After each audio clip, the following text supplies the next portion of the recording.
প্রকল্পের জন্য একই দাবি। এখন যদি বলে যে প্রকল্প দিচ্ছে না যাদের কারণে তারা সরে যায়, বিশ্বব্যাংক প্রকল্প দিচ্ছে।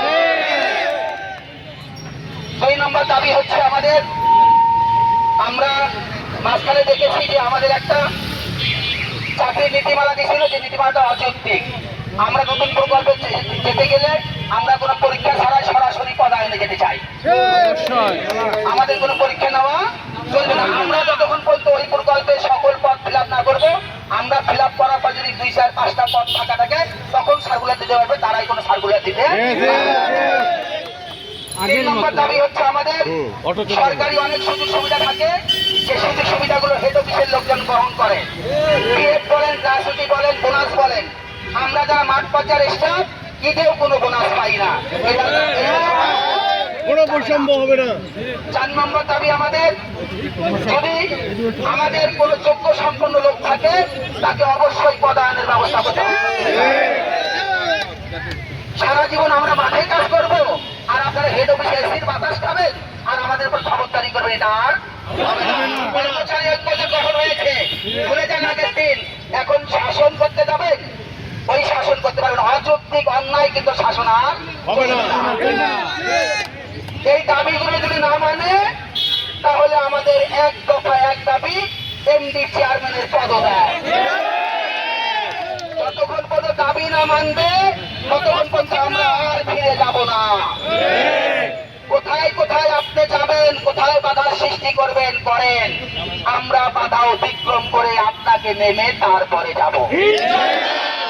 সেই সাথে ঊর্ধ্বতন আরো কর্মকর্তাদের দৃষ্টি আকর্ষণ করে বলতে চাই, যারা এই আঘাতের সাথে জড়িত থাকবেন তাদেরকেও আমরা ছাড় দেব না, ধরে টেনে নামাবো রাস্তার মধ্যে। কিন্তু আপনারা ভুলে যান আগের দিন আর নেই, আজকে আমরা সংগঠিত। গতকাল পর্যন্ত 20টা জেলায় স্মারকলিপি দিয়েছি আমরা। আজকে ঢাকায় এক রাতের কথায় ঢাকায় চলে এসেছি প্রায় 800 জন স্টাফ। 500-র সাথে খেলা করেছেন 200 স্টাফ। কিছু লোকের কাছে নীতি বৈশিষ্ট্য কথা বলছেন, এই অফিসে ডেকে নিয়ে মধুর মধুর কথা বলে তাদেরকে 2টা চাকরি দিচ্ছেন। এখানে যে 20 জন আছে, 20 জন যে সমন্বয়ক জাতীয় কমিটি আছে, এই 20 জন বুকের রক্ত ঢেলে দেবে, তবু আপনাদের দাবি না পূরণ হওয়া বলতে গেলে ফিরে যাবে না। আমরা আসি থাকবো।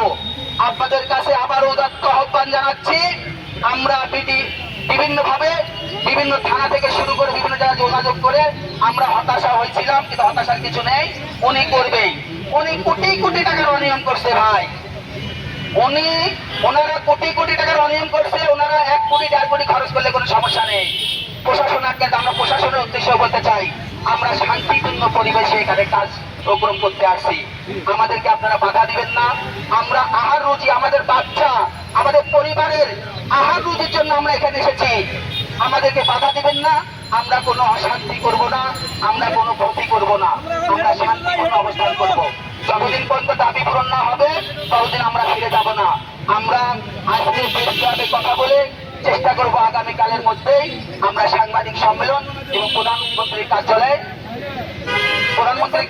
আমরা স্মারকলিপি দেওয়ার ব্যবস্থা করবো। আজকে আমরা স্মারকলিপি দেওয়ার জন্য আমরা প্রধান কার্যালয়ে এখন যাব। আপনারা আবারও বলতেছি, দাবি না দায় হওয়া না পর্যন্ত যে যাই বলুক না কেন, আপনারা কারো কথা শুনে পথভ্রষ্ট না হয়ে আমাদের সাথে থাকবেন, আমরা সফল হয়ে ফিরবো ইনশাল্লাহ। আজকের মতো আয়োজন এখানে সমাপ্ত করছি। আমরা এখন প্রধান কার্যালয়ে গিয়ে স্মারকলিপি দেবো, দেওয়ার পর আমরা পরবর্তী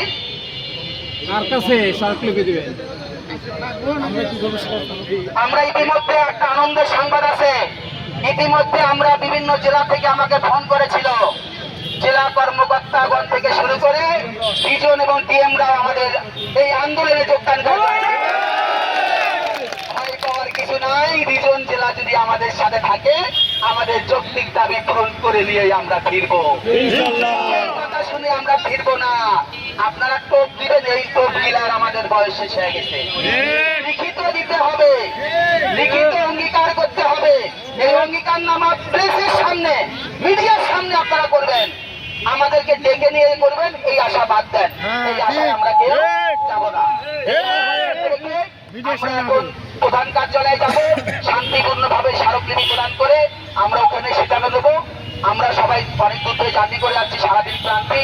আমরা জাতীয় কমিটি যারা আছি তারা প্রেস ক্লাবে গিয়ে সাংবাদিক মহোদয়দের সাথে আমরা কার্যক্রম করব।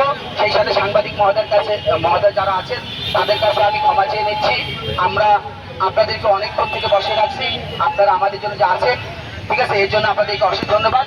আমরা আপনাদের সাথে দেখা করতেছি। ধন্যবাদ সবাইকে।